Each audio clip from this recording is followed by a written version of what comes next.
Danny watches Big Pete enter the pub with a swagger. "You alright, Danny?" Big Pete pulls out a bar stool. "No working the day. Took a holiday." "It's only a wee lie." Big Pete slaps him on the back.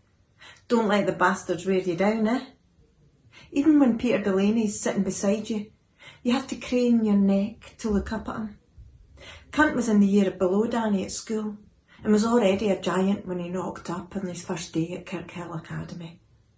"Fancy a wee chaser with that?" Pete asks. "Why no? Danny's already knocked back a couple of whiskies, but he's still sober, still has his wits about him. And if he's in luck, a drink with Big Pete might provide the solution to his current problem." They sip their pints in silence and stare at the headlines scrolling along the bottom of the TV screen behind the bar. Homes across southeast England without water. Danny shouldn't have been surprised when he was handed his P45 this morning. He'd already been given a written warning for being late. Traces of a nerve agent found in pizza restaurant. Well, fuck them. Let some other poor bastard get paid minimum wage for picking out bits of plastic and metal for piles of crushed cement in the pissing rain. An old guy dressed in double denim shouts over to Big Pete that it's his turn to set up the pool balls. "Fuck that," Pete shouts back. "I'm keeping my good mate Danny here company." The old guy doesn't argue. Nobody ever argues with Big Pete. They've all heard the story. It had been snowing the day he killed the boy. Danny was in a 5th year at Kirkhill, his last year at that place, so Big Pete would have been in 4th year. It was the end of the day, and the novelty of the white stuff had worn off. Everyone was cold and wet and fucking miserable.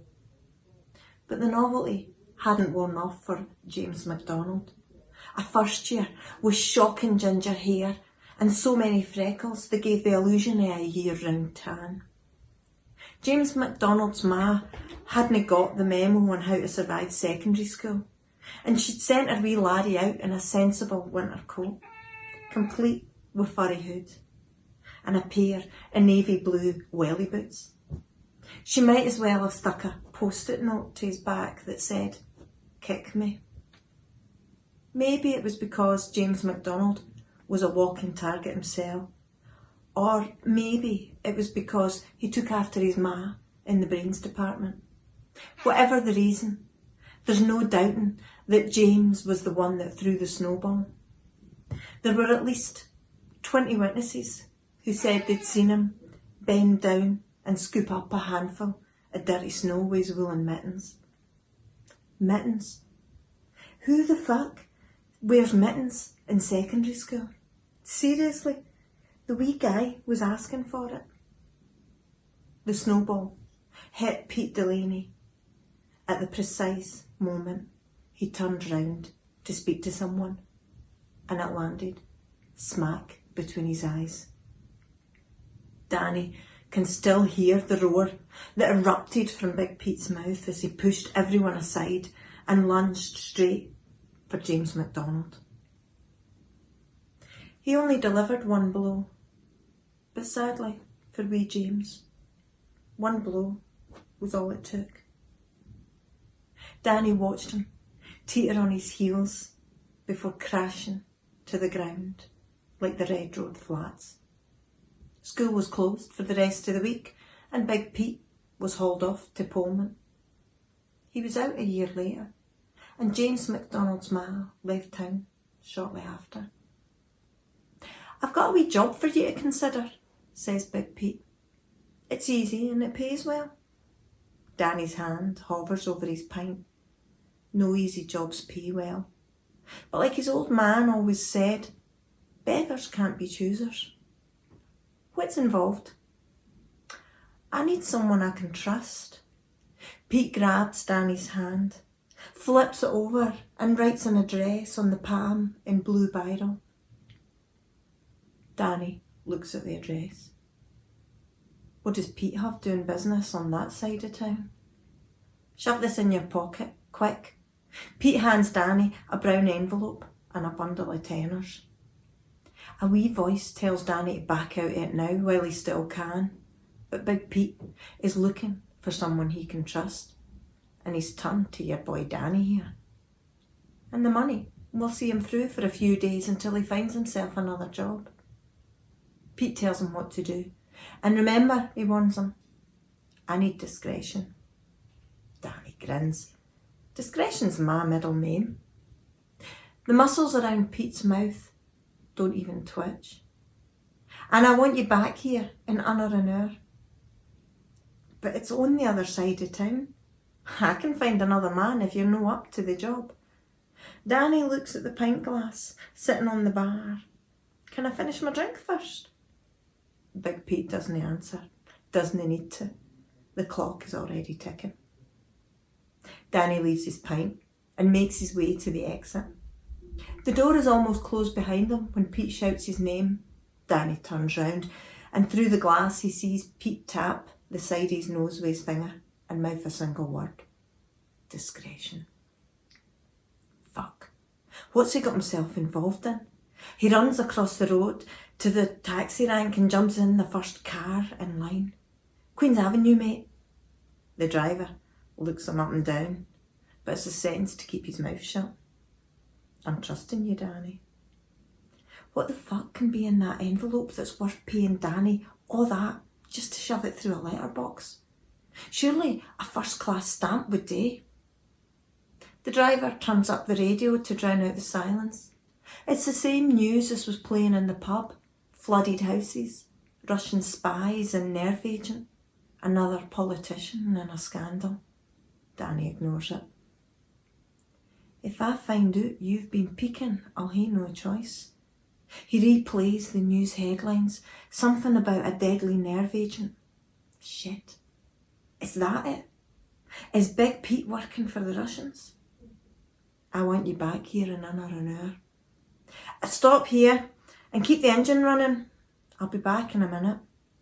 Mate, I can't afford to... Danny shoves a tenner in the driver's hand and opens the door. Wait here. A quick glance over his shoulder, like he's seen them do in the movies, and he dodges into W.H. Smith. The stationery aisle is near the front of the shop, and Danny waits till the assistant's back is turned and tucks a roll of sellotape up his sleeve. He dashes out into the street and into the back of the taxi. The driver pulls away from the curb and into the busy traffic, and Danny leans back and lays the brown envelope on the seat beside him. He finds the end of the sellotape and carefully, very carefully, winds the tape around it, and around again, and again. Better safe than sorry. He keeps going until the roll of tape is finished. Big Pete and the Russians, eh? Who'd have thought it? The taxi pulls into Queen's Avenue, and Danny hands over another tenner. If he pulls this off, there'll be plenty more where that came from. This time, the driver doesn't wait, and tyres screech as the cab disappears around the corner. Danny's never seen a place like it. Audis, BMWs and Mercedes are parked in long, sweeping driveways on both sides of the street. Security cameras tucked into the eaves of every house. He pulls up his hood. No one's going to know Danny Taylor was here. Number 7 is on the opposite side of the road, and there's a large brass number on the fence as promised. Fuck. Who does Big Pete know that lives in a mansion like this? Danny puts his hand on the wrought iron grate and slowly pushes it open. It doesn't creak, doesn't make a sound. He steps forward and the gate closes behind him. The path leading up to the front door is lined with red and yellow roses. He looks to see if there's a name above the doorbell. Discretion, Danny boy, discretion. He eases the envelope out his pocket, stretches out his other hand and raises the flap of the letterbox. No dog barks. No alarm goes off. Just pop the envelope through the letterbox and get out of there before anyone sees you. In no time at all, he'll be back drinking in Weatherspoons with money in his pocket. Might treat himself to a fish supper on the way home. Fuck. The sellotape has doubled the envelope's size. He turns it, tilts it, squeezes it. But no matter what he does, the envelope won't fit through the letterbox. High heels click against tarmac and Danny drops his head and waits for the woman to walk by. Discretion, Danny boy. Don't look up. Don't make eye contact. The clicking stops at the gate. Danny lowers the envelope and pretends to dig in his pocket, searching for a front door key. Pretend like you belong somewhere and people will believe it. The gate opens. Damn it. He's acting so good. She's coming to help him. It's okay, He looks up. Fuck. It's her. He's sure it is. Danny feels the weight of the brown envelope in his hand. Mrs. MacDonald. She nods.